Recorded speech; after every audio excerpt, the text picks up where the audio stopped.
Bien, alors ce soir nous allons aborder, comme c'est prévu, un point central évidemment dans la doctrine, la croix, théologie de la croix. On sait quelle place joue ce point dans les églises évangéliques en particulier, puisque les évangéliques se caractérisent par le fait qu'ils prêchent l'évangile, c'est pourquoi ils s'appellent évangéliques, c'est-à-dire la bonne nouvelle. Évangile en grec, ça veut dire la bonne nouvelle, et cette bonne nouvelle, c'est que Jésus est mort pour nos péchés selon les Écritures, et qu'il est ressuscité pour notre justification selon les Écritures. Paul déclarait qu'il ne veut connaître rien d'autre que la croix de Jésus, et qu'il prêche la croix. Se dit-il qui est une folie pour les Grecs, et beaucoup plus encore un scandale pour les Juifs. Peut-être que nous aurons l'occasion de revenir sur le sens de cette expression. On pourrait peut-être lire plusieurs textes pour nous placer devant cette réalité. Deux textes tout d'abord dans l'Évangile de Luc au chapitre 24 et au verset 25. C'est Jésus qui parle aux disciples qui allaient à Emmaüs et il leur dit ceci: « Hommes sans intelligence et dont le cœur est lent à croire tout ce qui a été écrit par les prophètes. Le Messie ne devait-il pas souffrir de la sorte pour entrer dans sa gloire ?» Et commençant par Moïse et par tous les prophètes, il leur expliqua dans toutes les Écritures ce qui le concernait. Et toujours dans le même chapitre, verset 45, donc c'est Jésus qui cette fois-ci est rentré dans la chambre haute où se trouvent ses disciples. Alors il leur ouvrit l'esprit pour comprendre les Écritures, et il leur dit: « Ainsi il est écrit que le Messie souffrirait, qu'il ressusciterait d'entre les morts le troisième jour, et que la repentance en vue du pardon des péchés serait prêchée en son nom par toutes les nations, à commencer par Jérusalem. » Et enfin, un dernier texte dans le livre des Actes, chapitre 10, et verset 37. C'est la prédication, le résumé de la prédication de Pierre dans la maison de Corneille. Par conséquent, le résumé de ce que les apôtres prêchaient, l'Évangile. Vous savez ce qui est arrivé dans toute la Judée, après avoir commencé en Galilée à la suite du baptême que Jean a prêché, comment Dieu a oint d'Esprit Saint et de puissance Jésus de Nazareth, qui allait de lieu en lieu, en faisant du bien et en guérissant tous ceux qui étaient sous l'oppression du diable, car Dieu était avec lui. Nous sommes témoins de tout ce qu'il a fait dans le pays des Juifs et à Jérusalem. Ils l'ont fait mourir en le pendant au bois. Dieu l'a ressuscité le troisième jour et lui a donné de se manifester non à tout le peuple, mais aux témoins choisis d'avance par Dieu, et nous qui avons mangé avec lui après sa résurrection d'entre les morts. Et Jésus nous a commandé de prêcher au peuple et d'attester qu'il a été lui-même désigné par Dieu comme juge des vivants et des morts. Tous les prophètes rendent de lui le témoignage que quiconque croit en lui reçoit par son nom le pardon de ses péchés. On le voit à partir de ces quelques textes, et on pourrait bien sûr en prendre bien d'autres. La croix est bien au centre de la prédication des apôtres et donc du Nouveau Testament. La croix, folie pour les Grecs, nous l'avons dit tout à l'heure, et scandale pour les Juifs. Mais la croix, qui, selon les textes que nous avons lus, appartenait au dessein de Dieu, à la préscience de Dieu. La croix, sur un plan strictement humain, est pour Jésus un lamentable échec. C'est d'ailleurs ce qu'a conclu un homme comme Moon dans sa réinterprétation de l'Évangile. Il se considère comme le réalisateur de l'œuvre que Jésus n'a pas pu accomplir, n'a pas réussi à accomplir, puisque Jésus a donc été crucifié. Alors il faut un deuxième Messie, à savoir M. Moon, qui lui va donc réussir là où Jésus a échoué. Et c'est en cela que Paul pourra parler de la croix comme étant une folie pour les sages, les Grecs qui cherchent la sagesse. Et de fait, prêcher un Messie crucifié, c'était et c'est encore de nos jours, on peut dire, une folie. Donc folie pour les sages de ce monde, qui étaient justement ces Grecs qui cherchaient la sagesse. Maintenant, Paul dira ceci, mais scandale pour les Juifs. Scandale, c'est un mot très fort en hébreu. Scandale, c'est un piège, c'est ce qui fait trébucher, c'est quelque chose qui est tout simplement strictement inacceptable. Et nous avons de la peine, nous, qui vivons au XXIe siècle, de réaliser ce que la croix pouvait représenter pour un juif du 1er siècle.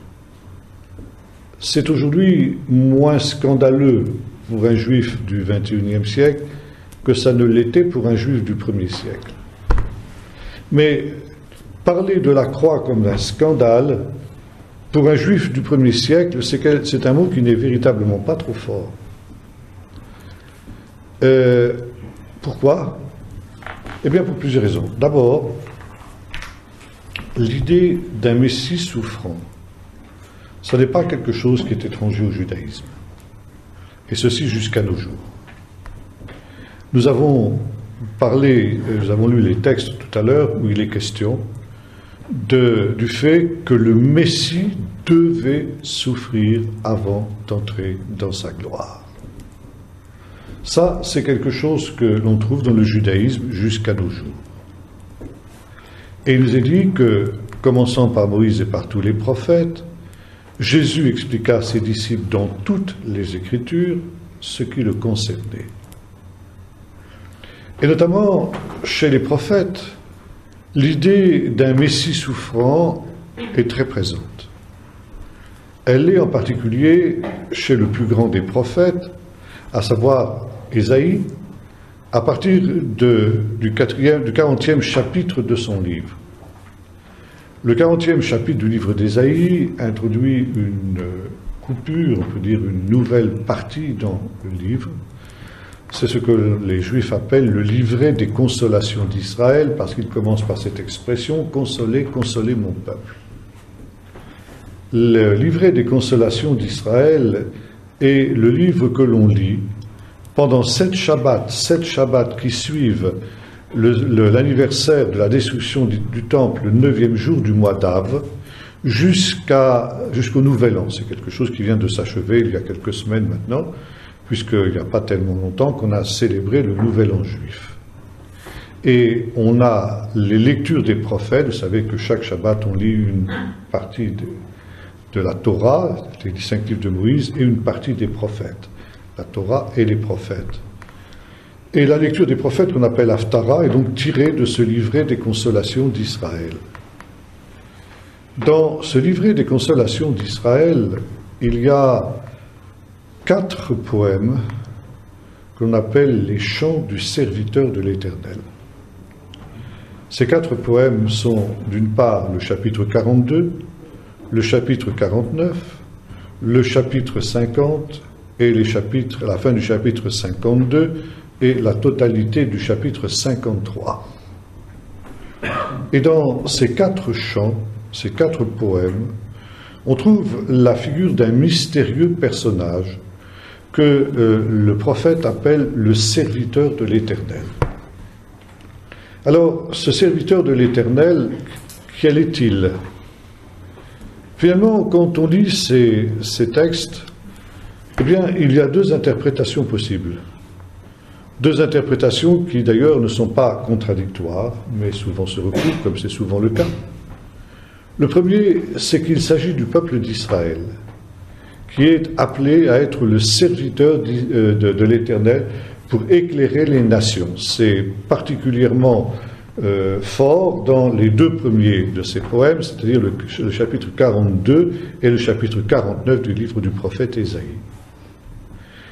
Et puis, il y a à partir du chapitre 50 et surtout du chapitre 52-53, une personnalisation, pourrait-on dire, du serviteur de l'Éternel beaucoup plus grande, où le serviteur de l'Éternel devient en quelque sorte un individu. Serviteur de l'Éternel, c'était l'expression qui était employée pour Moïse. Moïse était appelé le serviteur de l'Éternel. Eved Adonai, on dit en hébreu, Eved, ça signifie aussi esclave. Par conséquent, l'esclave, c'est dans la société de l'époque ce qu'il y a de plus bas. Et pourtant, les ministres haut placés sont aussi appelés des serviteurs. Et c'est ainsi que le Premier ministre, qu'on appelle aujourd'hui le Premier ministre de nos sociétés modernes, était appelé dans la Bible le serviteur de tel roi. Un tel serviteur de Jéroboam, par exemple, serviteur de David. Par conséquent, l'expression serviteur de l'Éternel indique à la fois, c'est quelque chose d'un terme très paradoxal, qui indique à la fois une humilité, une humiliation, comme nous l'avons lu dans Philippiens ce matin. Il a pris la forme d'un serviteur ou d'un esclave, et en même temps, c'est ce qu'il y a de plus élevé. Quand Dieu appelle quelqu'un « mon serviteur »,« voici mon serviteur », eh bien, c'est en quelque sorte le titre le plus grand qu'il puisse lui donner. Mon serviteur, c'est aussi, en grec en particulier, le mot serviteur peut aussi se traduire par fils, païs. Et on pourrait donc aussi traduire, quand on prend la version des Septante dont nous parlions tout à l'heure, ça veut dire la version grecque de la Bible, on pourrait dire « mon fils ». On retrouve d'ailleurs cette expression dans un des chants du serviteur « voici mon serviteur, mon élu ». On peut traduire « voici mon fils, mon élu ». C'est exactement ce qui se passe sur la montagne de la Transfiguration, quand la voix se fait entendre et dit « voici mon fils bien-aimé, mon élu, écoutez-le ». Et assez vite dans la tradition juive, on a assimilé le mystérieux serviteur de l'Éternel avec le Messie. Or, le Messie est présenté dans un certain nombre d'autres textes comme un roi. D'ailleurs, c'est la signification du mot Messie. Messie, c'est le roi qui a été oint, Melech HaMashiach, on dit en hébreu, le roi auquel on a donné l'onction. Sous-entendu, l'onction du Saint-Esprit en ce qui concerne Dieu. Et par conséquent, le Messie apparaît comme celui qui va exercer le règne de Dieu. C'est le cas, par exemple, dans le chapitre 7 du livre du prophète Daniel, où le Fils de l'homme, c'est-à-dire le Messie, vient sur les nuées du ciel, on lui donne la gloire, la domination, la puissance, le règne, son royaume ne terminera jamais. Il est le roi du royaume de Dieu, donc il est un être particulièrement glorieux, particulièrement puissant et particulièrement honorable. Et voilà qu'à côté de ces textes où le Messie apparaît sous cette forme, il y a d'autres textes où le Messie apparaît au contraire souffrant. Le chapitre 52-53 du livre du prophète Ésaïe, que nous connaissons bien, que l'on a pu appeler la Passion selon Ésaïe, nous décrit justement les deux aspects de ce personnage. Voici mon serviteur s'élèvera, il s'élèvera bien haut. Donc l'élévation du Messie. Et puis ensuite, il est question au contraire de son humiliation, méprisé, abandonné des hommes, homme de douleur habitué à la souffrance, semblable à celui dont on détourne le regard, nous l'avons dédainé, nous n'avons fait de lui aucun cas. Et ce texte emploie un langage, sacerdotal, un langage de sacrificateur. Mais il a été blessé pour nos péchés, brisé pour nos iniquités. Le châtiment qui nous donne la paix est tombé sur lui, et c'est par ses meurtrissures que nous avons la guérison. Nous étions tous errants comme des brebis, Chacun suivait sa propre voie et l'Éternel a fait reposer sur lui l'iniquité de nous tous. Après avoir offert sa vie en sacrifice pour le péché, mon serviteur verra une postérité et il prolongera ses jours et l'œuvre de l'Éternel prospérera entre ses mains. Par conséquent, ici, nous sommes en plein paradoxe. Un personnage extrêmement glorieux, extrêmement important, qui s'élèvera. Et 3 fois, le chapitre 52 d'Ésaïe nous précise que le Messie s'élèvera. Comme j'ai l'habitude de le dire, 3 fois où il est question de l'élévation du Messie, ça n'empêche personne d'entre nous de dormir. Un juif, ça l'empêche de dormir. Parce qu'il se dit, mais si le Saint-Esprit répète 3 fois que le Messie s'élèvera, c'est pas gratuit, c'est pas innocent, il y a une raison. Pourquoi 3 fois est-il dit que le Messie s'élèvera? Et la réponse est celle-ci. Parce que le Messie s'élèvera au-dessus de ce qu'Israël aura produit de mieux. Alors, qu'est-ce qu'Israël a produit de mieux? 3 réalités. D'abord, Israël a produit Abraham. Abraham, c'est vraiment un des plus grands hommes d'Israël, pour ne pas dire le plus grand homme. Et on conclut, le Messie sera donc plus grand qu'Abraham. Une deuxième fois, il est dit, le Messie s'élèvera. Après Abraham, qu'est-ce qu'il y a de grand dans l'histoire d'Israël? Moïse. Donc, le Messie sera plus grand que Moïse. Et puis enfin, une troisième fois, il est dit, le Messie s'élèvera. Non. David n'était pas plus grand que Moïse. Et finalement, pour chercher quelqu'un de plus grand que Moïse, dont il est dit, il ne parut plus de prophète comme Moïse, qui parlait à Dieu face à face, il faut aller au-delà de la terre, pour aller dans le ciel. Et qu'est-ce qu'il y a dans le ciel? Plus grand que Abraham, plus grand que Moïse? Les anges. Voilà. Donc le Messie sera supérieur à Abraham, supérieur à Moïse et supérieur aux anges. C'est ce qu'on appelle un midrash. Et ce midrash, c'est la base même, c'est le plan de l'Épître aux Hébreux. L'Épître aux Hébreux commence par démontrer que Jésus est supérieur aux anges, citant le psaume, auquel des anges à qui il jamais été dit, tu es mon fils, je t'ai engendré aujourd'hui. Ensuite, Jésus nous est présenté comme plus grand que Moïse. Moïse qui a été fidèle sur toute ma maison. Et puis enfin, Jésus nous est présenté comme plus grand qu'Abraham. Et après avoir parlé de cette élévation du serviteur, le texte d'Ésaïe 53 nous parle de son humiliation. Aussi haut que s'est élevé le Messie, aussi bas va-t-il s'abaisser. Rejeté, méprisé par le peuple d'Israël lui-même, nous l'avons négligé, nous, le peuple d'Israël. Nous n'avons fait de lui aucun cas. Et nous avons considéré, nous avons cru qu'il était puni, qu'il était frappé de Dieu et humilié. Et nous n'avons pas compris qu'en fait, il était brisé pour nos péchés, qu'il était livré pour nos péchés, brisé pour nos iniquités, que le châtiment qui nous donne la paix est tombé sur lui. Et puis, il y a ensuite la suite, après avoir offert sa vie en sacrifice pour le péché. Donc ici, nous sommes dans l'idée du sacrifice, d'un sacrifice d'expiation. Vous savez qu'il y avait dans la loi de Moïse, l'Ancienne Alliance, il y avait différentes catégories de péchés. Et il y avait ce qu'on appelait les sacrifices d'expiation. Le sacrifice d'expiation était un sacrifice qui était offert à cause du péché.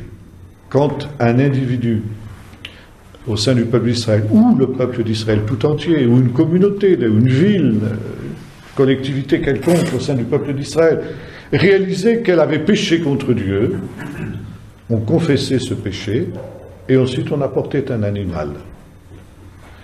cet animal, on confessait le péché en imposant les mains sur la tête de cet animal. Ça veut dire que le geste de l'imposition des mains consistait à transférer la culpabilité du péché du pécheur sur l'animal, et ainsi la culpabilité, elle était portée par l'animal, on s'était déchargé de cette culpabilité sur lui, et cet animal était ensuite sacrifié, mis à mort, à la place du pécheur. Ça veut dire que l'animal innocent, bien entendu, il fallait que ce soit un animal parfaitement innocent, sans tache, sans défaut, mâle, etc. Et cet animal était châtié, il subissait la peine qui était celle du pécheur, et c'est ainsi que le pécheur recevait, par anticipation, je le dis, le pardon de ses péchés. Car le pardon des péchés n'était pas une réalité présente. À l'époque de l'Ancienne Alliance, le pardon du péché était une espérance. Une espérance qui ne trouverait sa réalisation qu'au dernier jour, lors de la venue du Messie. Seul le Messie aurait la capacité de pardonner le péché. Et vous retrouvez ça dans le texte que nous avons lu. Ne fallait-il pas que le Messie souffre ces choses avant d'entrer dans sa gloire? Il était écrit qu'alors, la repentance et le pardon des péchés seraient prêchés en son nom à toutes les nations. Ça veut dire que le pardon des péchés deviendrait une réalité à partir du moment où le Messie aurait lui-même été ce sacrifice, que les sacrifices d'expiation de l'Ancienne Alliance typifiaient, annonçaient et, on pourrait dire, prophétisaient. On me demande souvent comment ce qu'on appelle les saints de la Nouvelle Alliance, ça veut dire les justes de la Nouvelle Alliance, ont-ils pu être justifiés et pardonnés? L'Épître aux Hébreux dont nous avons parlé tout à l'heure est claire. Ce n'est pas par le sang des taureaux et des boucs. Ils sont sauvés, exactement comme nous le sommes, par la foi en Jésus. Plus exactement, par la foi dans le sacrifice de Jésus. Nous, notre foi, elle appartient à un événement du passé. Nous nous souvenons, quand nous avons péché, que nous réclamons le pardon du Seigneur, nous nous souvenons que Jésus est mort sur la croix et qu'il a expié nos péchés. Et à cause de cela, nous pouvons dire, Seigneur, à cause du sacrifice de Jésus, de la justice de Jésus, pardonne mon péché. Les saints de l'Ancien Testament avaient la même foi, mais pour eux, cette foi, elle était dans un événement qui était encore à venir et non pas dans un événement du passé comme nous. Ils avaient cette espérance qu'un jour, ce qui était simplement ici typifié par ce sacrifice d'expiation, eh bien, trouverait sa réalité dans les faits, et que le véritable agneau de Dieu, eh bien, expierait le péché.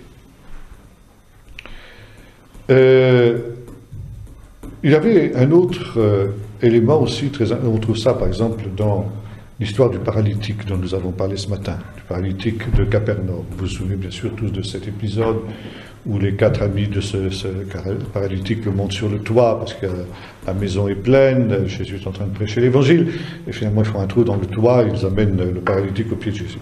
Et la première chose que dit Jésus, quand il voit la foi de ces gens, il dit « Mon enfant, tes péchés te sont pardonnés ». Et immédiatement murmure dans la foule, cet homme blasphème, car qui peut pardonner les péchés si ce n'est Dieu seul? Et comme je l'ai dit tout à l'heure, pourquoi cette réflexion de la part de cette foule? Parce qu'encore une fois, pour eux, le pardon des péchés était quelque chose encore à venir. Le pardon des péchés n'était pas, parce que le Messie n'était pas venu. Donc, un homme, quel qu'il soit, dire à un autre, tes péchés te sont pardonnés, c'est anticiper sur ce qui devait arriver, c'est une forme de blasphème. Et Jésus dit, pour vous montrer que le Fils de l'homme a sur la terre le pouvoir de pardonner les péchés, il se tourne vers le paralytique et lui dit, lève-toi, prends ton lit et va dans ta maison. Ça veut dire que la guérison de ce paralytique est la preuve que Jésus est le Messie et que par conséquent, en sa personne, le pardon des péchés est une actualité, est une réalité présente. Voyez-vous, c'était un signe par lequel Jésus manifestait sa messianité. Tes péchés sont pardonnés. Lui seul a le pouvoir de pardonner les péchés, et la foule le comprend comme ça. Et il nous est dit, la foule bénit Dieu qui a donné aux hommes un tel pouvoir. Aux hommes, pourquoi? S'il est vrai que Dieu seul peut pardonner les péchés, parce qu'il donne ce pouvoir à son Messie, un homme. Et voilà, la foule ici a reconnu que Jésus était véritablement le Messie, parce qu'il avait le pouvoir de pardonner les péchés, comme la guérison du paralytique le manifestait et le montrait. Maintenant, le pardon des péchés était typifié par un jour très particulier. Nous avons déjà eu l'occasion de parler ensemble, le jour du Kippour.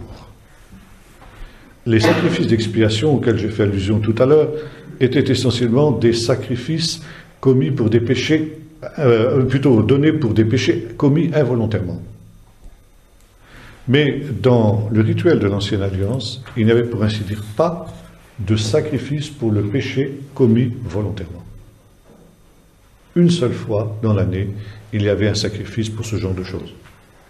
Or, vous savez bien comme moi, il faut quand même être honnête, que l'essentiel de nos péchés, ce n'est pas des péchés involontaires, hein. C'est souvent des péchés volontaires. Et voilà, justement, Dieu avait prévu cette situation, bien sûr. Et une fois dans l'année, le jour du Kippour, c'est-à-dire le 10e jour du 7e mois, alors avait lieu un événement très particulier. Le grand prêtre, donc celui qui était le plus élevé dans la hiérarchie spirituelle, pour la seule fois de l'année, pénétrait dans le temple au-delà du voile qui séparait le lieu saint du lieu très saint. Et là, il prenait au péril de sa vie le sang d'un bouc expiatoire. Il y avait 2 boucs que l'on présentait au grand prêtre, et on tirait au sort. Il y avait 2 sorts. Un bouc pour l'Éternel et un bouc pour Azazel. Azazel, c'est quoi? On pense que c'est un démon. Et le bouc pour Azazel était chassé dans le désert, vous vous en souvenez, c'est ce qu'on appelle le bouc émissaire, et il était abandonné dans le désert pour y mourir. Le désert, c'est la demeure de Satan. Par conséquent, le bouc, avec le péché sur lequel on avait confessé les péchés du peuple en lui imposant les mains, comme on avait vu tout à l'heure, eh bien, si j'ose dire, le bouc émissaire, il renvoie le péché à l'envoyeur. Retour à l'envoyeur. Satan est celui qui incite au péché, qui est le véritable, celui qui enfante le péché. Bon, on lui renvoie le paquet, on lui renvoie le colis. Tiens, reprends ce qui est à toi. On lui envoie les péchés du peuple, en la personne de ce bouc. Quant au bouc pour l'Éternel, il est égorgé, le sacrificateur, le grand prêtre, prend son sang, et il l'emmène dans le lieu très saint, au-delà du voile, dans un endroit où se trouve l'Arche d'Alliance. L'Arche d'Alliance, qui est un coffre de bois plaqué d'or, dans lequel il y a en particulier les 2 tables de la loi, qui impliquent justement l'idéal de sainteté tel que Dieu le conçoit, ce que l'homme doit vivre pour être juste devant Dieu, et précisément ce qu'il a violé. Quand le grand prêtre vient faire l'expiation, il vient en quelque sorte dire, moi et mon peuple, nous n'avons pas mis en pratique cette loi. Et cette arche, ce coffre, il est recouvert par un couvercle qu'on appelle caporette, lui-même plaqué d'or, au-dessus duquel il y a 2 chérubins qui sont sculptés, qui étendent leurs ailes, qui se rencontrent à peu près comme ça au milieu du couvercle de l'arche. Et la caporette, le couvercle de l'arche, est considéré comme l'endroit où réside la sainte présence de Dieu, la Shrina, dont nous avons parlé tout à l'heure, le Saint-Esprit. Et le grand prêtre va prendre le sang de ce bouc expiatoire et il va en recouvrir entièrement le couvercle. Recouvrir se dit en hébreu l'écaper, d'où le mot couvercle, caporette, il y a un jeu de mots. Et recouvrir la caporette, recouvrir le couvercle avec le sang, c'est faire la capara, la couverture de ce couvercle avec le sang. Le sang doit être complètement, le couvercle doit être entièrement aspergé par le sang du bouc. Et cette expression capara, que l'on trouve dans le mot kippour, c'est tout ça, c'est des jeux de mots sur la même racine. La capara, ça se traduit aussi par expiation. Ça veut dire que quand le couvercle est recouvert par le sang, Dieu voit le sang et il dit, bien, il y a eu une rançon pour le péché qui a été payé. Et par conséquent, Dieu fait l'expiation, il pardonne le péché. Encore une fois, il pardonne par anticipation, parce que comme dira l'Épître aux Hébreux, le sang des taureaux et des boucs n'avait pas la possibilité de véritablement enlever le péché, mais était une promesse qu'un jour viendrait où cela serait. Maintenant, quand il entrait dans ce lieu très saint avec ce sang, le grand prêtre risquait sa vie. On n'entre pas dans la présence de Dieu, dans la sainte présence de Dieu, n'importe comment. C'est une des raisons pour lesquelles il se préparait de longues semaines d'avance. Il se sanctifiait, il passait la dernière nuit avant d'entrer dans le sanctuaire, après avoir jeûné, bien sûr. Le Kippour était un jour de jeûne de 25 heures, comme il est encore aujourd'hui pour tout le peuple, où chacun humiliait son âme, réparait ses fautes, essayait de mettre de l'ordre dans sa vie, etc. Et la nuit qui précédait l'entrée dans le sanctuaire, le grand prêtre se faisait lire la Torah, il ne dormait pas toute la nuit pour être sûr qu'il était vraiment dans la présence de Dieu. Et quand venait le moment d'entrer dans le sanctuaire, alors c'était un moment particulièrement angoissant. Le peuple était rassemblé et priait pour le grand prêtre. Est-ce que le grand prêtre allait ressortir vivant du sanctuaire? C'était la question. Si le grand prêtre ressortait vivant du sanctuaire, ça voulait dire que Dieu avait accepté le sacrifice et que le péché était pardonné. Si le grand prêtre mourait dans le sanctuaire, ça voulait dire que Dieu n'acceptait pas de pardonner le péché.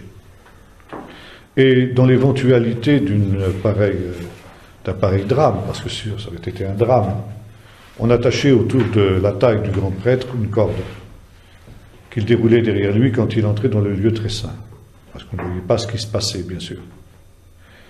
De telle manière que si le grand prêtre ne ressortait pas vivant, personne n'aurait pu le rechercher, bien sûr, dans le lieu très saint, on puisse tirer son cadavre avec la corde.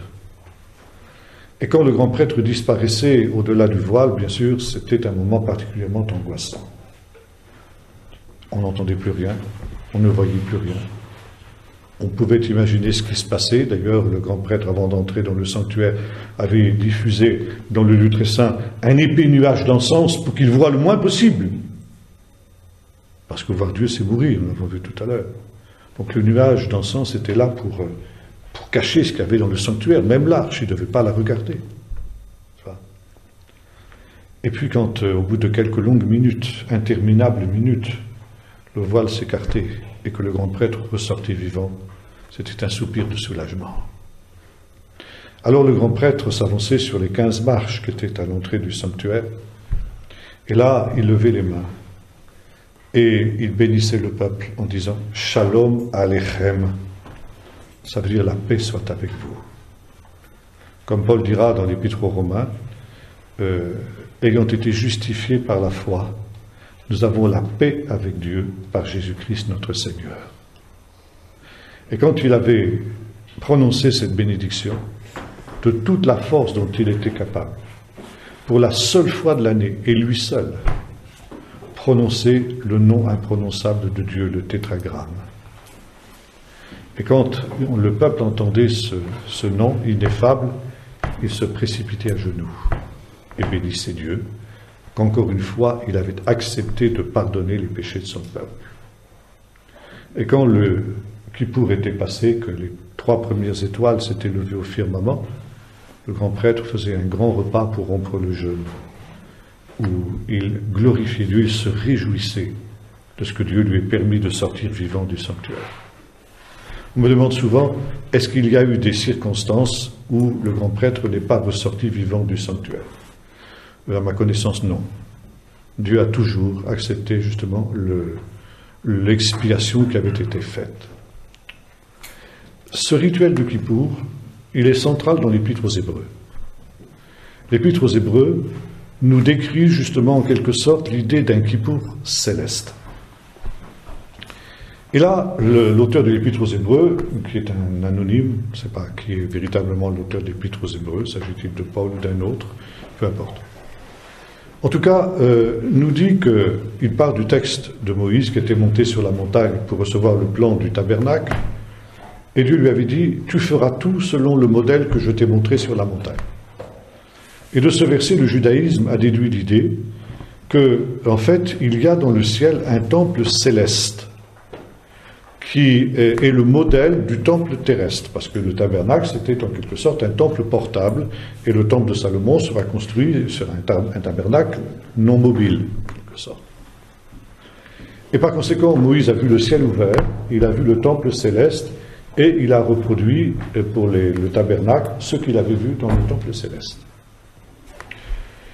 Et là, nous avons vu tout à l'heure Jésus ressuscité qui apparaît à Marie-Madeleine le matin de Pâques, et Marie-Madeleine veut le saisir. Et Jésus dit « Non, ne me saisis pas, parce que je monte vers mon Père. » Et le soir, il est de retour. On a vu le texte tout à l'heure. Et là, c'est très curieux parce que ce qu'il avait interdit à faire à Marie-Madeleine le matin, il demande à ses disciples de le faire. Il avait dit à Marie-Madeleine, ne me touche pas, parce que je ne suis pas encore remonté vers mon Père. Et le soir, au contraire, il dit à ses disciples, touchez-moi pour voir que j'ai bien, comme on a vu ce même matin, de la chair et des os, que je ne suis pas un fantôme. Qu'est-ce qui s'est passé? Pourquoi interdit-il le matin de le toucher et le soir demande-t-il qu'on le touche? Il avait interdit à Marie-Madeleine de le toucher parce qu'il dit « Je ne suis pas encore remonté vers mon Père ». S'il demande de le toucher le soir, c'est qu'entre-temps, il est remonté vers son Père. Qu'est-ce qu'il est allé faire dans le ciel? L'Épître aux Hébreux nous répond. Il est entré dans le sanctuaire céleste, dans le lieu saint céleste, non pas avec le sang des taureaux et des boucs, mais avec son propre sang. Et il a fait l'expiation pour les péchés du monde entier, une fois pour toutes, pour les péchés du monde entier, des hommes de tous les temps et de tous les lieux. Et l'apôtre Jean en particulier, dans son évangile, nous présente la passion de Jésus, à la fois sous deux aspects, sous l'aspect de la Pâque, le rituel de Pâques. On retrouve cette idée dans l'Apocalypse où Jésus est l'agneau de Dieu, c'est-à-dire l'agneau de Pâques. L'agneau qui devait être immolé pour que le peuple d'Israël soit épargné par l'ange de la destruction, l'ange de la mort qui avait frappé les premiers des Égyptiens, et en même temps un rituel de Kippour. Nous retrouvons par exemple Jésus qui s'avance vers ses adversaires et qui prononce le nom de Dieu. Qui cherchez-vous? Jésus de Nazareth. Et Jésus répond en grec, ça nous est arrivé, ego eimi, ça veut dire je suis. Alors, entendu, je le suis, mais ça veut dire tout simplement je suis. Et en entendant cette parole de Jésus, ses adversaires tombent, foudroyés par une puissance surnaturelle. Et une deuxième fois, Jésus demande, qui cherchez-vous? Jésus de Nazareth. Une deuxième fois, ego eimi, je suis. Une deuxième fois, ses adversaires sont terrassés par une puissance surnaturelle. Et Jean nous présente Jésus ici comme le grand prêtre qui sortait du lieu très saint et qui prononçait le nom de Dieu, nous avons vu tout à l'heure. Parce que le nom de Dieu, c'est « je suis ». En hébreu, l'expression « je suis » n'existe pas. Elle n'existe que pour Dieu. Dieu seul peut dire « je suis ».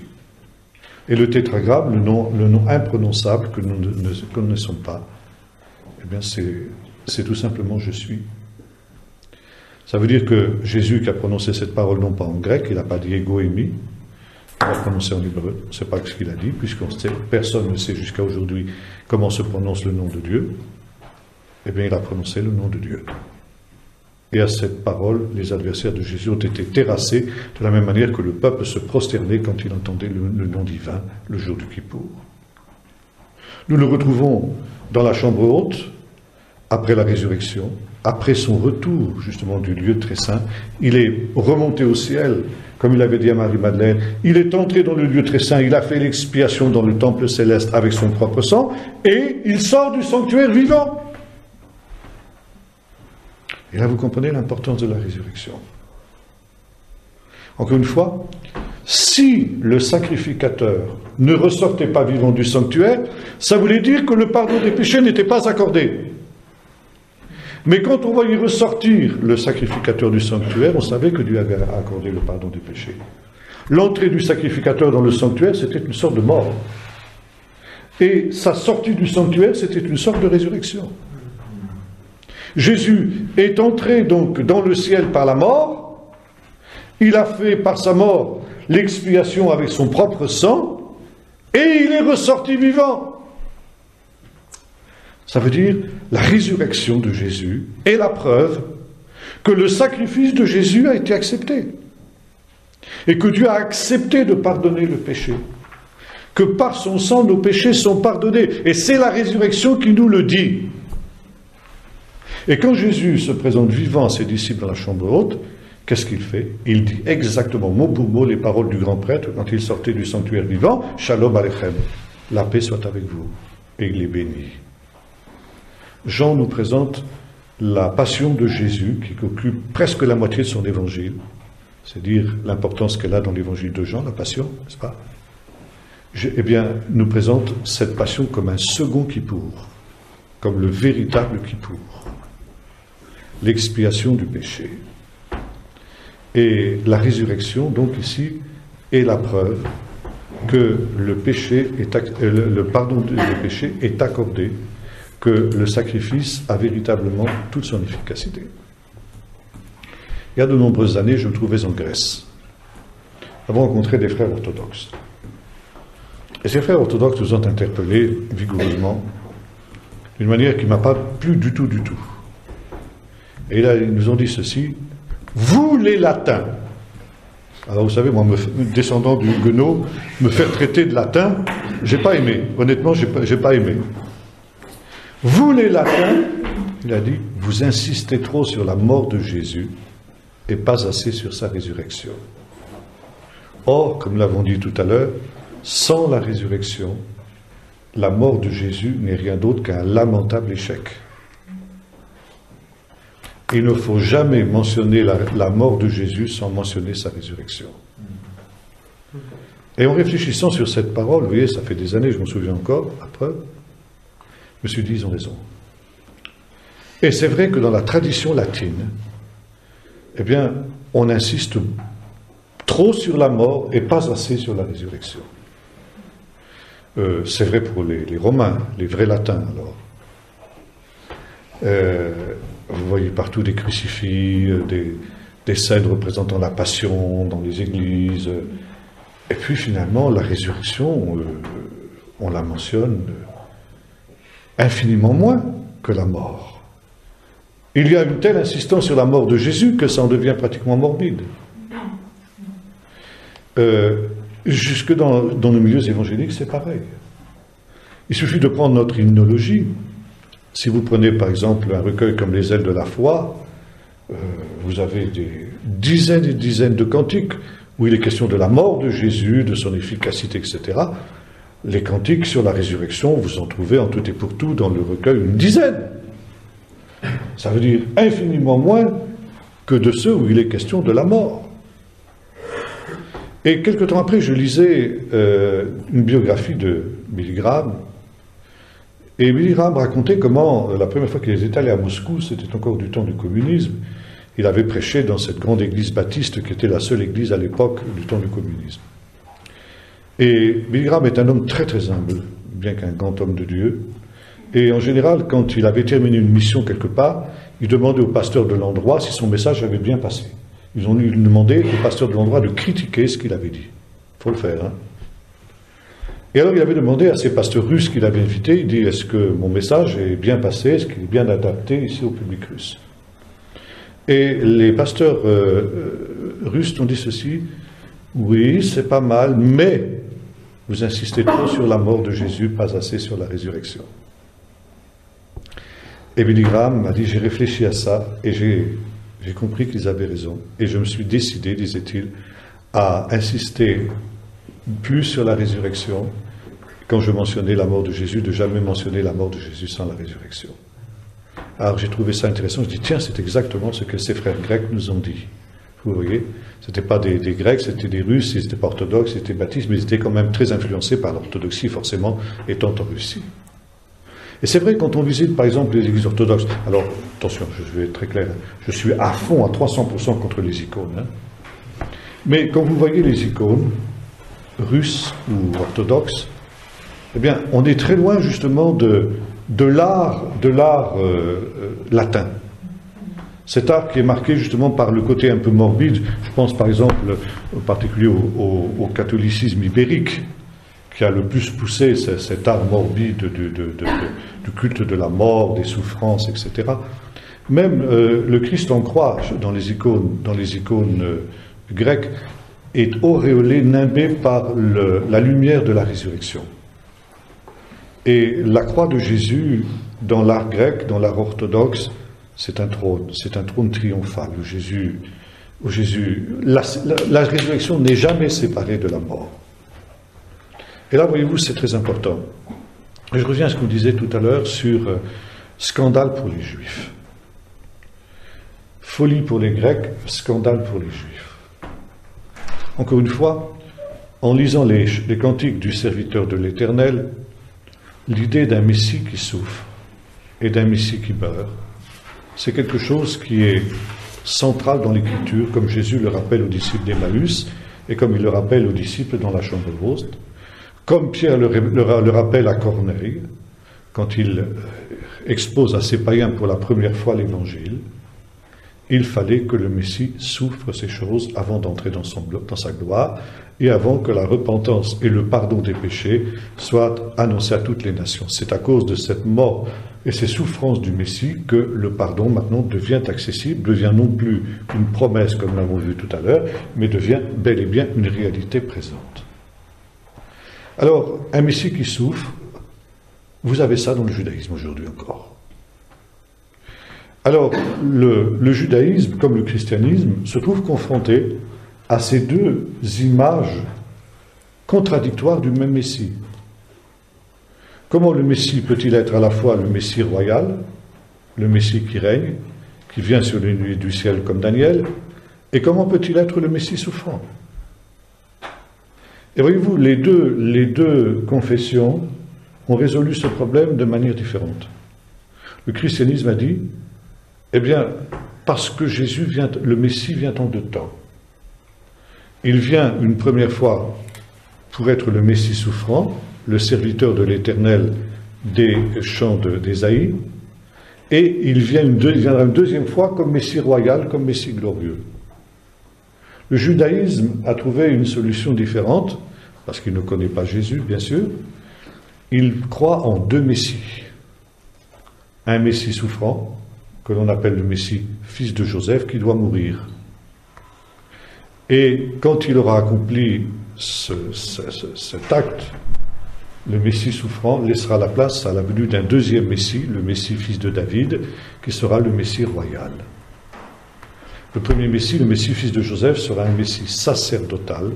Ça veut dire qu'il sera fils de Lévi, et il aura une fonction sacerdotale d'expier le péché, tandis que le deuxième Messie sera le fils de David, membre de la tribu de Juda, et il sera par conséquent celui qui va régner comme l'a été David. Vous trouvez d'ailleurs ces deux figures du Messie confondues dans la même personne dans l'Épître aux Hébreux, où Jésus nous est à la fois dépeint comme le Messie sacerdotal, bien que n'appartenant pas à la tribu de Lévi, et l'auteur de l'Épître aux Hébreux nous explique pourquoi. Parce qu'il appartient à un sacerdoce qui est supérieur à celui de Lévi, à savoir le sacerdoce de Malkitsédek, selon qu'il est écrit dans le psaume 110, tu es sacrificateur pour toujours, selon l'ordre de Malkitsédek. Et puis en même temps, Jésus nous présentait évidemment comme le Messie royal. C'est le même. Par conséquent, ici, un Messie qui meurt, ça pose aucun problème pour le judaïsme. Alors vous allez me dire, mais pourquoi Jésus pose-t-il problème, a-t-il posé problème et pose-t-il problème? À cause de la croix. Que le Messie meure, aucun problème. Mais pas comme ça, pas sur la croix. Pourquoi?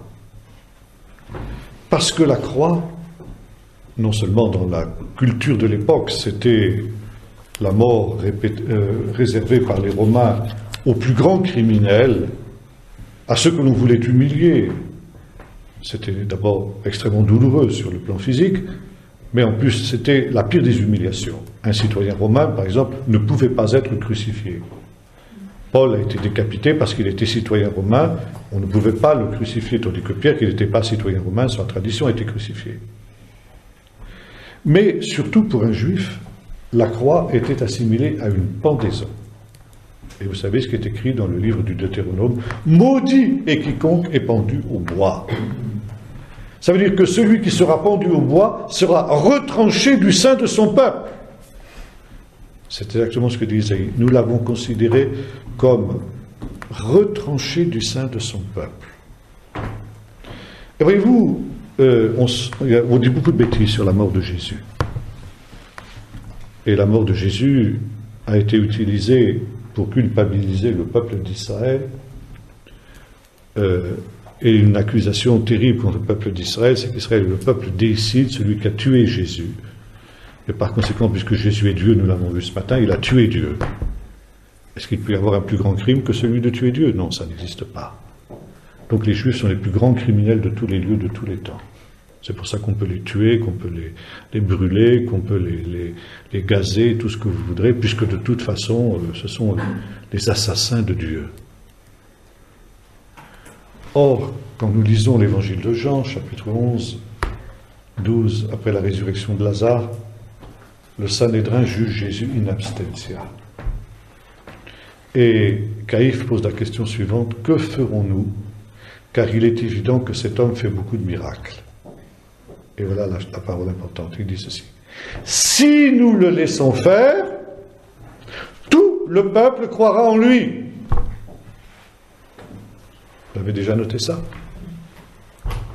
Et voyez-vous, une certaine théologie chrétienne, exégèse chrétienne, nous dit le peuple qui acclamait Jésus le jour des rameaux était le même qui demandait crucifie-le le vendredi saint. Pas du tout.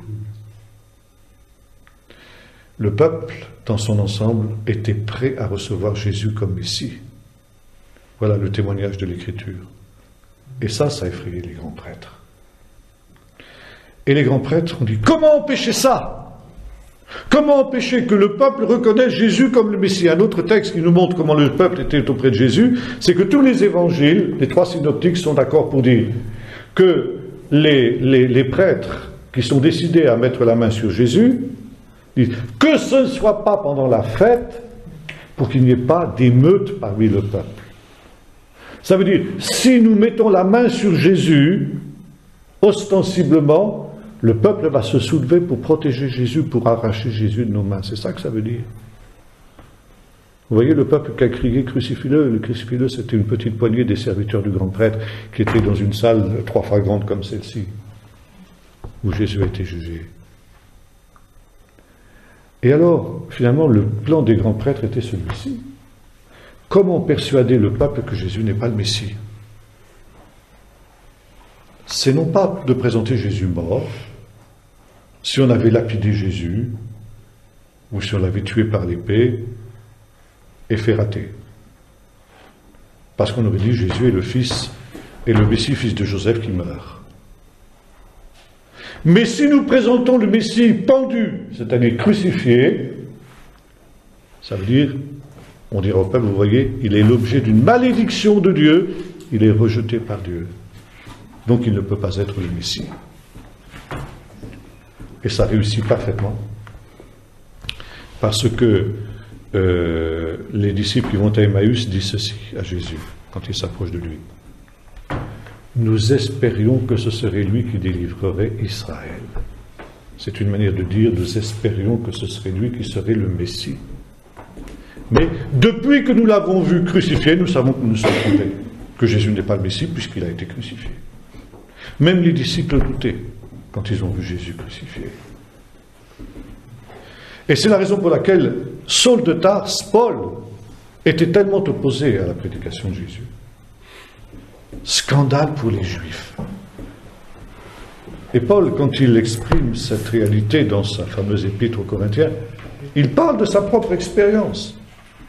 Pour moi, Jésus a été un scandale. La prédication de Jésus, pour moi, Paul, ça a été un scandale. Comment peut-on parler d'un Messie crucifié, mais un Messie maudit de Dieu? C'est pas possible. C'est pas possible. Et qu'est-ce qui a changé la donne pour les disciples, ceux d'Emmaüs et les autres, quand ils ont vu Jésus vivant? Et vous avez ça dans l'Épître aux Romains. On va pouvoir lire ce texte si vous voulez, parce qu'il est essentiel. Paul, justement, annonce son évangile, ce qu'il appelle son évangile.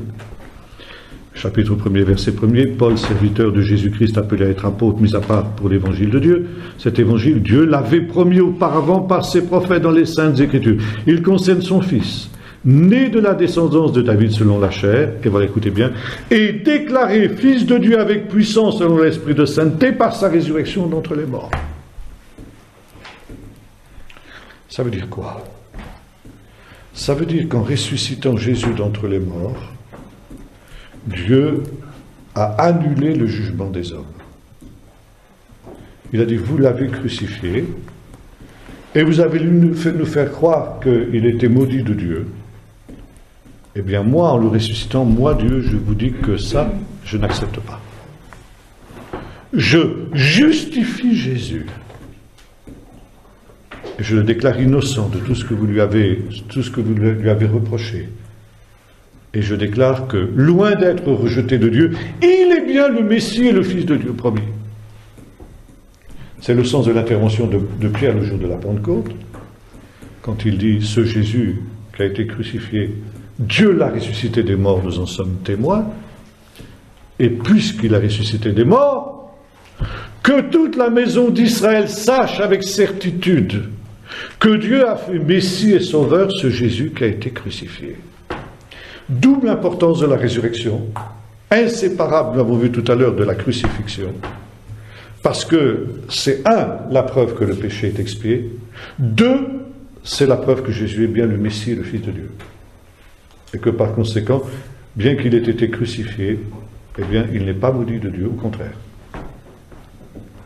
Et finalement, c'est ce qui persuade Saul sur le chemin de Damas.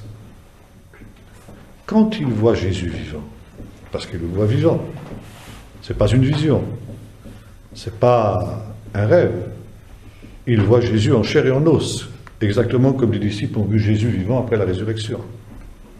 Et quand il le voit comme ça, il dit, alors là, bon d'accord, alors là, il est véritablement le Messie.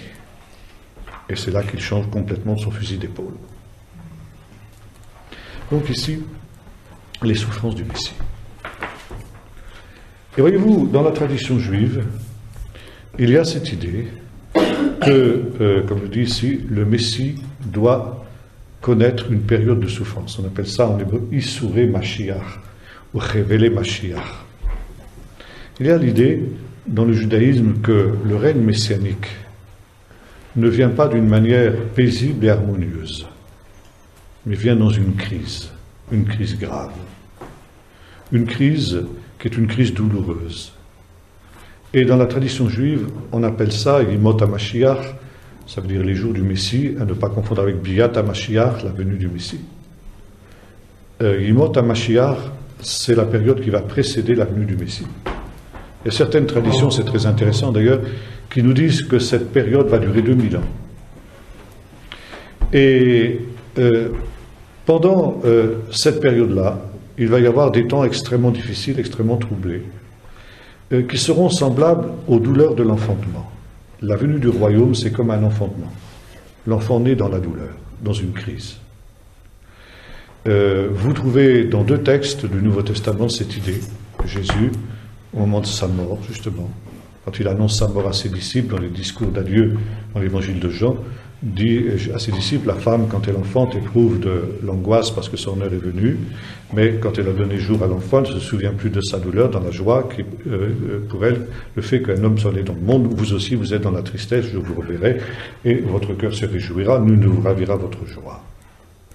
Deuxième texte, dans le chapitre 8 de l'évangile de l'Épître aux Romains, où Paul dit ceci: « C'est pourquoi la création tout entière souffre et soupire les douleurs de l'enfantement. » Et voyez-vous, cette expression « Yissuré Mashiach », les douleurs de l'enfantement messianique, qui sont aussi citées dans les discours apocalyptiques de Jésus, quand il parle des guerres, des bruits de guerre, des choses comme ça, il dit « Ne soyez pas troublés, car ce sera seulement le début des douleurs. » Sous-entendu, des douleurs de l'enfantement. Il y a deux manières d'interpréter cette expression. Soit les douleurs et les souffrances que le Messie lui-même va subir pour pouvoir établir son royaume, c'est dans ce sens-là que Jésus l'interprète, quand il dit « Ne fallait-il pas que le Messie souffre ces choses avant d'entrer dans sa gloire ?» Et c'est l'interprétation qu'il a donnée aussi à ses disciples quand il a pris l'image de la femme qui enfante en relation avec l'annonce de sa passion. Et puis, il y a une deuxième manière d'interpréter cette expression qui n'est pas contradictoire mais qui est complémentaire de la première, les souffrances que le monde va connaître avant que ne vienne la venue du Messie. Et vous trouvez cette interprétation dans le texte de Paul, dans le chapitre 8 des Romains, quand il dit « La création tout entière souffre et soupire les douleurs de l'enfantement ». C'est-à-dire déjà nous sommes dans ce temps de crise, où les choses vont aller en empirant, elles ne vont pas aller en s'améliorant. On nous parle d'un grand réveil qui vient actuellement, ça va être formidable, vous allez voir, le monde entier va se convertir à Jésus avant le retour. C'est faux, c'est anti-biblique. La Bible nous annonce exactement le contraire, nous annonce des temps difficiles, des temps de révolte, des temps de bouleversement, etc. Et au terme justement de cette crise, seulement au terme de cette crise, l'enfantement du monde nouveau va avoir lieu. L'enfantement du royaume de Dieu. Et là, bien entendu, ce sera quelque chose de tout à fait différent. Et donc ici, nous retrouvons ce schéma qui est celui de la prédication des apôtres. Donc le Messie doit souffrir pour justement faire l'expiation des péchés. Selon ce qui avait été écrit dans notamment le texte d'Ésaïe que nous avons lu tout à l'heure dans Ésaïe 52 et 53. Maintenant, bien sûr, il y a d'autres textes aussi nombreux et Jésus a pris toutes les Écritures. J'ai fait un séminaire là-dessus la semaine dernière dans la région parisienne, à Épinay-sur-Seine, justement sur les Écritures, et j'ai commencé par la Torah, c'est là ce qui était écrit de moi dans la Torah de Moïse, dans les prophètes et dans les psaumes. Ça veut dire les trois parties de la Bible hébraïque. La Torah de Moïse, c'était les 5 livres du Pentateuque, les prophètes et les psaumes, c'est-à-dire les écrits des hagiographes, c'est-à-dire tout ce qui concerne ni Torah ni prophète, si vous voulez. Bon, on trouve déjà cette idée dans le chapitre 3 du livre de la Genèse, où Dieu parle au serpent. Il dit « Je mettrai une inimitié entre toi et la femme, entre ta descendance, ta postérité et sa postérité, il t'écrasera la tête et tu lui blesseras le talon. » Les sages ont commenté ce texte, notamment cette histoire des talons. Talon, ça se dit en hébreu « ekev ». Ekev, ça veut dire aussi les pas. Ça veut dire, quand est-ce que tu entendras les pas du Messie? Quand est-ce que le Messie va venir? Quand est-ce que le royaume messianique va venir? Et on joue sur le mot Ekev. Eh bien, quand les talons du Messie seront percés. Et il y a un autre texte où il est question justement des talons du Messie qui sont percés. C'est le texte du psaume 22. Ils ont percé mes mains et mes pieds. On traduit, mais en fait, si on veut traduire littéralement, ils ont percé mes mains et mes talons.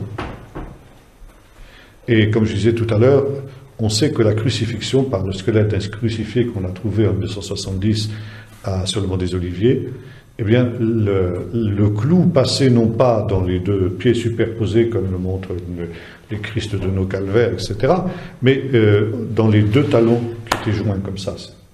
Voyez-vous? Donc la parole de Dieu s'est aussi réalisée à la lettre sur ce plan-là.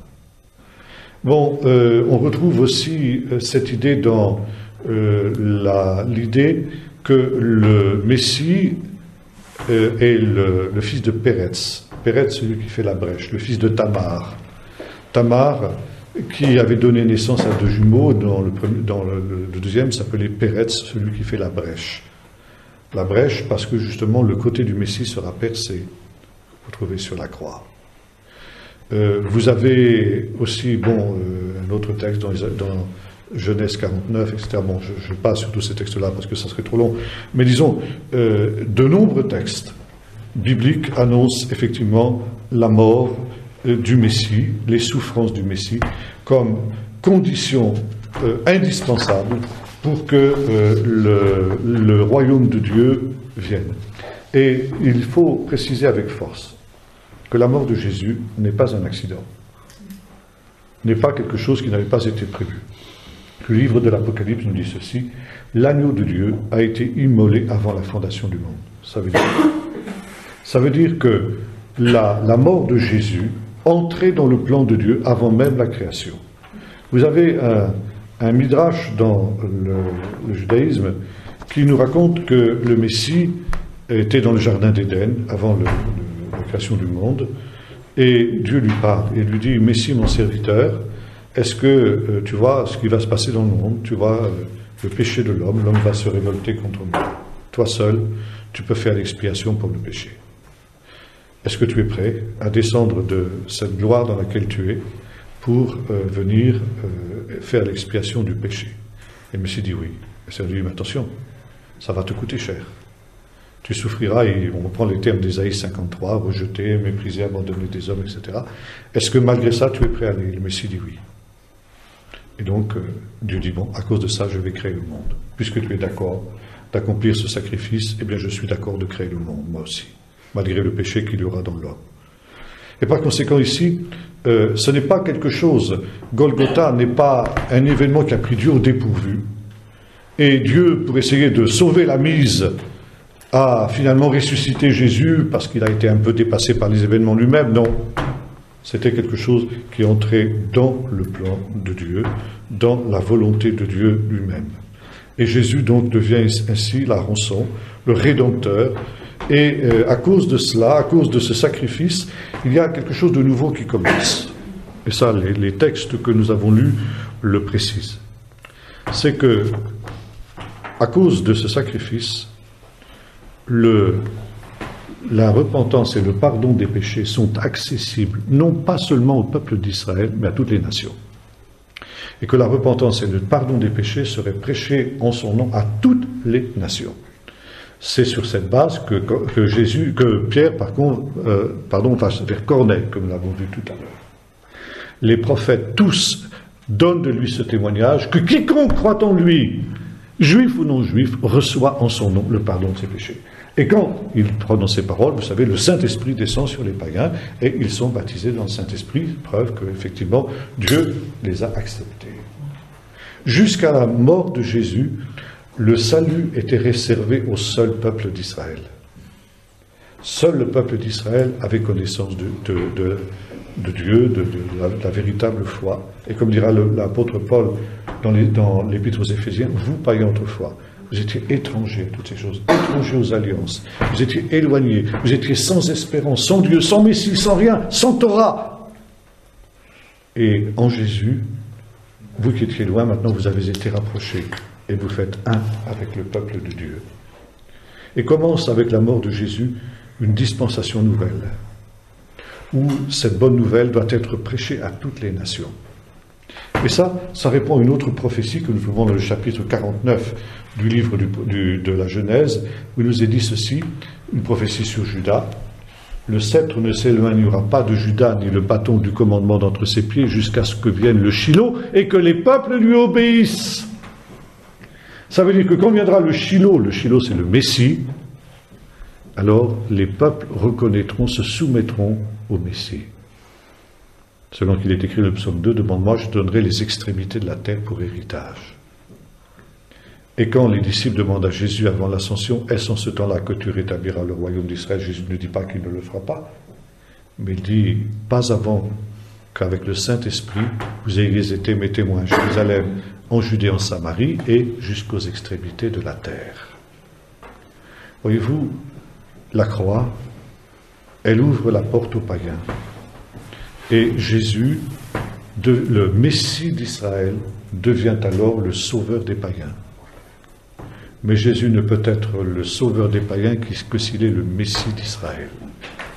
Et pour être sauvé, les païens doivent croire que Jésus est aussi le Messie d'Israël, comme les mages, qui étaient venus adorer Jésus en tant que roi d'Israël, ça veut dire en tant que Messie d'Israël. Et sur la croix, il y avait le titulum, c'est-à-dire les motifs de la condamnation de Jésus, le roi des Juifs en 3 langues, en hébreu, en grec et en latin, c'est-à-dire les 3 langues parlées dans la terre entière à cette période-là.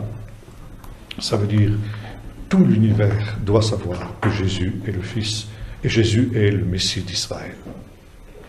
Alors, bien sûr, on pourrait encore dire beaucoup de choses sur la croix, parce qu'évidemment, là, il y a aussi bien des mystères qui sont manifestés, qui sont révélés dans la croix. Mais finalement, l'expiation du péché par la croix se trouve autour de cette réalité centrale, qui donc a ses conséquences qui font que finalement, ce qui était l'alliance conclue avec le peuple d'Israël est ouverte par toutes les nations. Ça veut dire qu'il y a eu une alliance qui est faite avec les nations.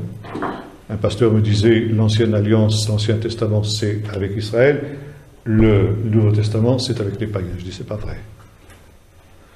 Dieu n'a pas fait d'alliance du tout avec les païens. Et la nouvelle alliance, le Nouveau Testament, ça veut dire nouvelle alliance, Nouveau Testament, il a été conclu avec le peuple d'Israël. Jérémie 31, 31, voici je fais avec la maison d'Israël et la maison de Juda, et non pas avec l'église des païens, une alliance nouvelle. Mais dans sa grâce, à cause justement de cette réalité nouvelle, eh bien, cette alliance conclue avec le seul peuple d'Israël est ouverte aux païens. Et chaque païen, maintenant, par une foi personnelle, peut entrer dans l'alliance qui a été conclue avec Israël. C'est pourquoi, encore une fois, je reviens à ce que nous disions tout à l'heure, le salut, c'est quelque chose qui est un salut juif. Comme le disait mon professeur du Nouveau Testament à Jérusalem, le christianisme, c'est une religion juive. Et pire encore, je vais vous choquer. Le christianisme, c'est une religion pharisienne. Parce qu'au centre de la foi pharisienne, il y a l'espérance de la résurrection. Et Paul résume l'évangile qu'il prêche en une phrase, Christ est ressuscité. Ça, c'est typiquement 100% pharisien. Alors, voyez-vous, on ne peut pas séparer la foi chrétienne, ce n'est pas une foi désincarnée, ce n'est pas une foi universelle, comme nous disions tout à l'heure. C'est une foi juive, c'est une espérance juive. Le judaïsme a toujours cru que la mort des justes, la mort des martyrs en particulier, expie les péchés des méchants. Et c'est pourquoi dire à un juif que Jésus est injuste et que par conséquent, par la foi dans sa sacrifice, nous avons le pardon des péchés, c'est une foi 100% juive. Le seul obstacle, c'est la croix, comme nous l'avons vu tout à l'heure. Et pour que l'obstacle de la croix soit ôté pour un juif, il faut que la résurrection lui soit présentée comme un fait. Pourquoi mon professeur du Nouveau Testament, que j'étais à Jérusalem, avait fait une conférence, il y a très longtemps, dans laquelle il déclarait ceci à la fin de sa conférence, après des années de recherche, je suis arrivé à la conclusion que les disciples ont vu Jésus vivant après sa crucifixion. Tout est dit. Si Jésus est vivant, alors il peut vraiment être le Messie d'Israël. Et il me disait, quand Jésus reviendra au dernier jour, pour le peuple d'Israël, croire que Jésus est le Messie, ça ne posera aucun problème. Voilà ce qu'on peut dire justement de cette expiation du péché par la croix. Moi j'ai une question. Quand Jésus il a fait l'expiation dans le sanctuaire céleste. Il y a juste cette allusion dans l'Épître aux Hébreux, mais on ne sait pas vraiment comment ça s'est passé, disons. Ah non, monsieur. Personne n'a été le témoin, si c'était les anges et Dieu, hein, ça c'est évident. Mais enfin, le fait est qu'il l'a fait, c'est ce que l'Épître aux Hébreux éclaire. Ça se passait comme dans le sanctuaire terrestre, d'une certaine manière ou... Ah oui, puisque, encore une fois, il y a une correspondance entre ce qui se passe dans le ciel et sur la terre. Même la même chose avec Jérusalem. Jérusalem en hébreu, c'est un duel. On a parlé ce matin des deux formes du pluriel hébreu, tout ce qui va par deux et tout ce qui va ensuite au-delà de deux. C'est deux pluriels différents. Et Jérusalem, ça ne se dit pas Yerushalem, un singulier. Il y a quelques rares fois où on trouve cette expression dans le livre des psaumes. Mais la plupart du temps, Jérusalem se dit Yerushalayim. Ça veut dire qu'il y a deux Jérusalem. Et les rabbins ont dit qu'il y a une Jérusalem céleste et une Jérusalem terrestre. Et les rabbins ont dit ceci, Dieu a tellement aimé la Jérusalem céleste qu'il a construit une Jérusalem terrestre. Et par contre, vous trouvez ça dans l'Épître aux Galates, où Paul nous parle de deux femmes qui sont deux alliances. Agar, la Jérusalem terrestre, qui est dans la servitude à l'heure où Paul parle, puisqu'elle est sous le joug romain, avec ses enfants, et la Jérusalem céleste, qui est Sarah, la femme libre, qui est notre mère, dira l'apôtre Paul. La maternité de Jérusalem, c'est un thème aussi très juif, ça, notamment dans les apocryphes dont on parlait tout à l'heure. Et puis, vous trouvez ça dans l'Épître aux Hébreux. Les patriarches qui se sont mis en route vers la cité, qui a des solides fondements, celle dont Dieu est l'architecte et le constructeur. Et il dit, vous ne vous êtes pas approchés d'une cité terrestre, mais vous êtes approchés de la Jérusalem céleste. Hébreux chapitre 12. Donc, qu'est-ce qui fait l'importance de Jérusalem? Pourquoi Jérusalem est-elle la ville sainte? Parce qu'elle est la ville dans laquelle il y a le temple. Donc, dire qu'il y a une Jérusalem céleste, c'est dire qu'il y a un temple céleste. C'est la même idée.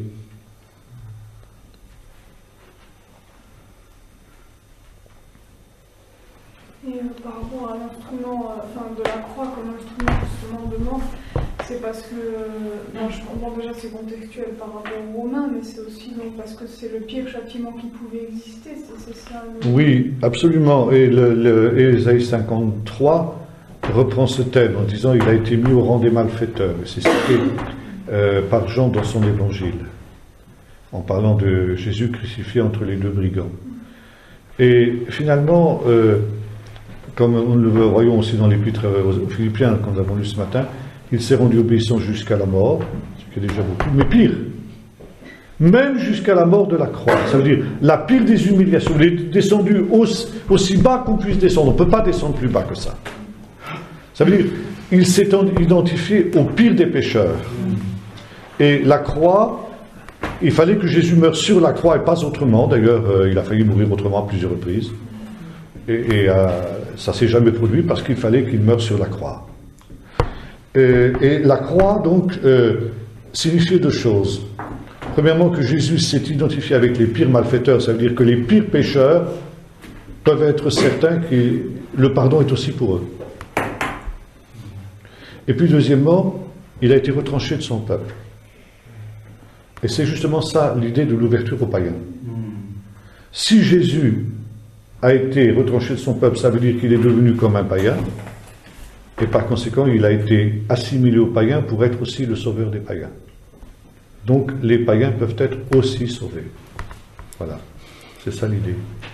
Et on peut dire que ça fait partie de la préscience de Dieu, parce que Dieu, son omniscience, savait que, étant mort sur la croix, comme vous l'avez expliqué, il y avait non seulement les païens pourraient s'identifier, mais aussi que le peuple n'allait pas reconnaître dans sa totalité Jésus qui serait alors revenu, et ce temps de 2000 ans qu'on est en train de terminer n'aurait pas été donné pour les païens. Bien sûr. Maintenant, il y a une chose intéressante aussi quand on lit l'évangile de Jean, comme je vous ai expliqué tout à l'heure, c'est que la croix, qui est donc, on l'a dit il y a un instant, la pire humiliation et le pire châtiment auquel on puisse rêver, eh bien, chez Jean, elle est quelque chose de très différent. L'évangile de Jean est tout entier ciblé vers une heure.